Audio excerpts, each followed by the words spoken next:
Extra chutney please ಅಂತ ಹೇಳಿ ನೀವು ತಿಂತೀರಾ ಅಂದರೆ ಡೆಫಿನೆಟ್ಲಿ ಈ ವಿಡಿಯೋ ನಿಮಗೋಸ್ಕರನೇ.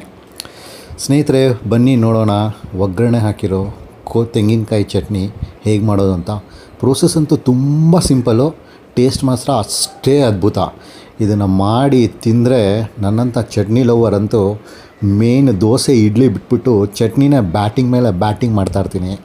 ಸೊ ನಾನು ಚಟ್ನಿ ಲವರು, ನನ್ನ ಫೇವ್ರೇಟ್ ನಿಮಗೆ ತೋರಿಸ್ತಾ ಇದ್ದೀನಿ ಹೇಗೆ ಮಾಡೋದು. ಅತಿ ಅದ್ಭುತವಾದ ಚಟ್ನಿ ಅಂತ ಗ್ಯಾರಂಟಿ ಕೊಡ್ತೀನಿ. ನಿಮಗೆ ಎಲ್ಲೂ ಈ ಥರ ಚಟ್ನಿ ಫ್ಲೇವರು ಸಿಗೋದಿಲ್ಲ. ವಿಡಿಯೋ ಅಂತೂ ತುಂಬ ಸಿಂಪಲ್ಲಾಗಿದೆ, ತುಂಬ ಸಿಂಪಲ್ಲಾಗಿ ಮಾಡಿ ತಿನ್ಬೋದು. ಚಟ್ನಿಗೆ ಬೇಕಾಗಿರೋದು ಆಲ್ರೆಡಿ ವಿಡಿಯೋಲಿತ್ತು, ಕೊಬ್ಬರಿ ಅದು ಇದು ಇದೆಲ್ಲ ಹಾಕ್ಕೊಂಡು ರುಬ್ಕೊಳ್ಳಿ, ತಡ್ಕ ಹಾಕ್ಕೊಳ್ಳಿ. ಅದೆಲ್ಲ ಮಾಡೋ ಟೈಮಲ್ಲಿ ವೀಡಿಯೋಲಿ ನೋಡಲೇಬೋದು.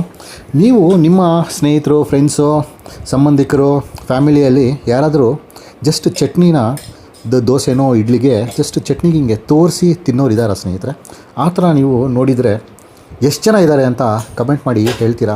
ನಂದಲಂತೂ ನನ್ನ ಸ್ನೇಹಿತರ ಗ್ಯಾಂಗ್ಗಳೆಲ್ಲ ಒಂದು 4-5 ಜನ ಇದ್ದರು. ಅವ್ರದ್ದೆಲ್ಲ ಚಟ್ನಿ ಎತ್ಕೊಂಡು ನಾನು ತಿನ್ಬಿಡ್ತಾಯಿದ್ದೆ. ಏನೋ somehow I like the chutney more than the dosa or idli ಅಂತಲೂ ಹೇಳ್ಬೋದು. ಎಲ್ಲೋದ್ರೂ ಎಕ್ಸ್ಟ್ರಾ ತೊಗೊಂಡು ತಿಂತೀನಿ. ನೀವು ಹಂಗೆ ತೊಗೊಂಡು ತಿಂತೀರ ಅಂದರೆ ಈ ಚಟ್ನಿ ಅಂತೂ it will be mind blowing for you. Definitely ತುಂಬಾ ಇಷ್ಟಪಡ್ತೀರಾ. ನೋಡಿ, ತಡ್ಕ ಮುಗಿದಿದ್ದು ತಡ್ಕನ ತಗೊಂಡು ರುಬ್ಬಿರೋ ಚಟ್ನಿ ಜಾರಲ್ಲಿ ಹಾಕಿ ನಾವು ಮಿಕ್ಸ್ ಮಾಡ್ಕೊಂಡು ತಿಂತಾಯಿದ್ರೆ just the time will stop. ನೋಡಿದ್ರಲ್ಲ ಹೇಗಿತ್ತು ಅಂತ.